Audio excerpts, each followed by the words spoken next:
Hi guys, so this is one of the videos that you've been waiting for a really long time.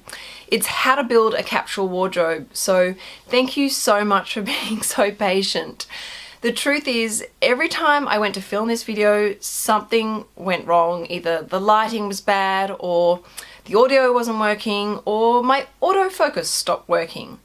So here it is, the video on how to build a capsule wardrobe, and fingers crossed it turns out perfectly. So having a capsule wardrobe for me has saved me so much time and efficiency as well as money. A capsule wardrobe is essentially a wardrobe that's based upon key investment pieces that work really well with other items in your wardrobe, and they really maximize your wardrobe so that it can cover you from, smart work events to casual weekends. It's about getting, as much dollar per wear out of your clothing. It goes against the principle of having lots of different clothes all squashed and compacted into a wardrobe. It's kind of like having, a minimalist wardrobe. Now, I absolutely love my wardrobe. It's neatly organized, it's color coordinated, and I know that all the pieces go together. So no matter how tired I am in the morning when I get up and I can grab a couple of pieces and know that what I put together is gonna look reasonably nice and attractive, and I can get on with my day without having to sort of waste time umming and ahhing about what I'm going to wear in the day. I love all the pieces in my wardrobe, and I feel uplifted and inspired getting dressed in the morning or getting ready to go to, an event or meeting friends for drinks. And because I love all the key pieces in my wardrobe, I feel inspired and motivated to keep my wardrobe neatly organized at the best of times. So this video is how I personally built my capsule wardrobe. Now, behind me is my whole entire wardrobe. I don't have any clothes in storage. And the reason why I do that is if I don't see it, I forget about it, and it's a waste of money, and I'll end up going and buying the same thing, 6 months later, and that's just simply a waste of money. This wardrobe behind me covers me for all 4 seasons. Yes, in Sydney, summer gets really hot and winter can get reasonably cold, but what I simply do is I just layer clothing that I already own. So the first step that I took was I pulled absolutely everything out of my wardrobe. Nothing was left, and I put it into a huge pile on the bed. I then put only back into the wardrobe the pieces that I absolutely loved and could not possibly fathom passing with. These are the dresses, the tops, the skirts, the pants that I love wearing, I know suit me, look good on me, and make me feel good. Then from that, I put into a pile of clothes that I just didn't like anymore. Clothes that were worn out, the colors had faded, they were torn, they didn't fit me anymore, just didn't make me feel attractive or confident about myself when I put them on. That went into a pile in the room, but I didn't chuck it out, and I'll come back to that in a second. The remaining pile on my bed, I sift through slowly, analyzing each piece and putting them back into my wardrobe, but I made sure that everything that went back into my wardrobe was put neatly folded away or hung up properly, and I put them back into a special order. Now, as I said, this is the wardrobe behind me, and I'm quite particular about how I hang my clothes so that when I do have to get dressed in a hurry, I know where everything is. And I hang it in a color coordinated, organized manner.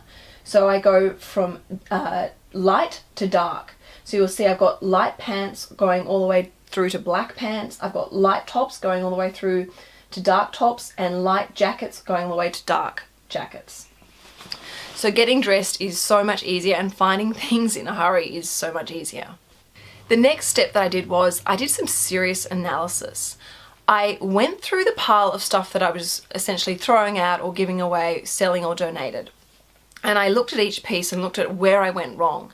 I wanted to learn from my mistakes so I don't waste my precious time and money, going shopping in the future. And things that I realized in going through that pile is there were common brands that were coming up in that throwaway pile. And so I now know to avoid those shops and not bother buying things because either I know that the fabric doesn't suit me, or the quality isn't good enough, or simply that style is not really reflective of who I am and what I like. So I guess a very powerful observation can come from looking at things of where you've gone wrong in your shopping. Next step that I took was looking at what I allowed back into my wardrobe, what I allowed myself to keep, and why it was that I loved those individual pieces. Now this I spent some time doing, and I did something a little bit different. I actually wrote down and actually articulated what it was that I loved about each piece. So I wrote this list, and went through each individual piece and really looked at it and thought, why do I love this piece?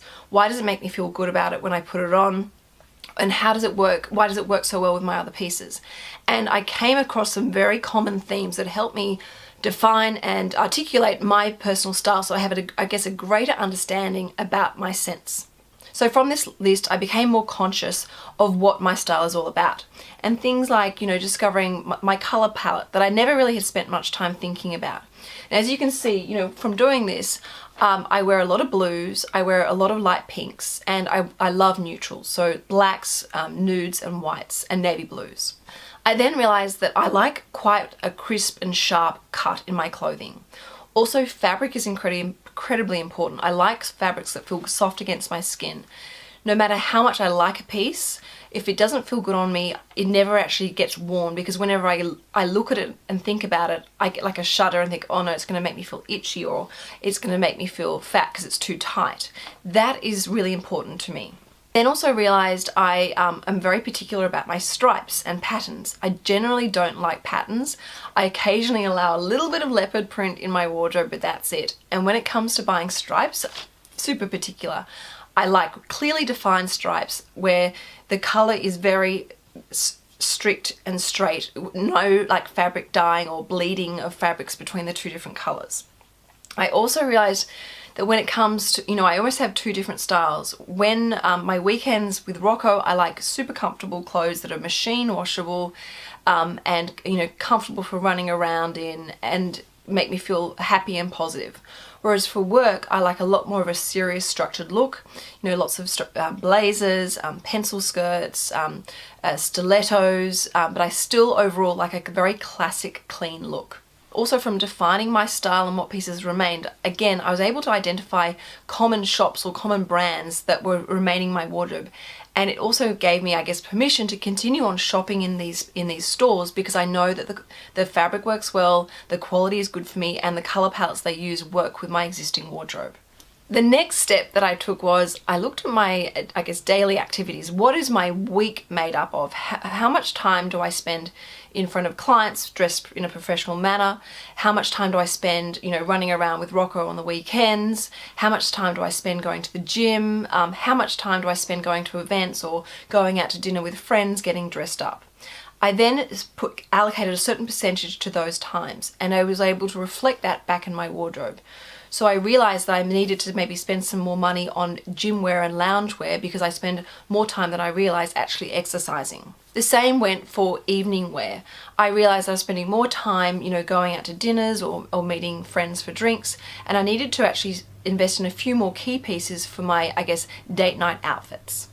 By listing out your activities, it forces you to really look at the reality of your life and your daily activities, and make sure that you don't waste, time and money on things like lots of party dresses when you spend your days, studying and going to university. It will mean that you get a lot more wear out of your wardrobe.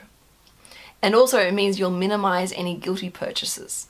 Next step that I took was I considered whose style really inspires me. And sat down and worked out what it is that actually, uplifts me or motivates me or makes me look at that person in that photograph and go, wow, what an amazing outfit. How do they put that together? And I came up with two key people, one being Jackie Onassis and the other one is Olivia Palamo.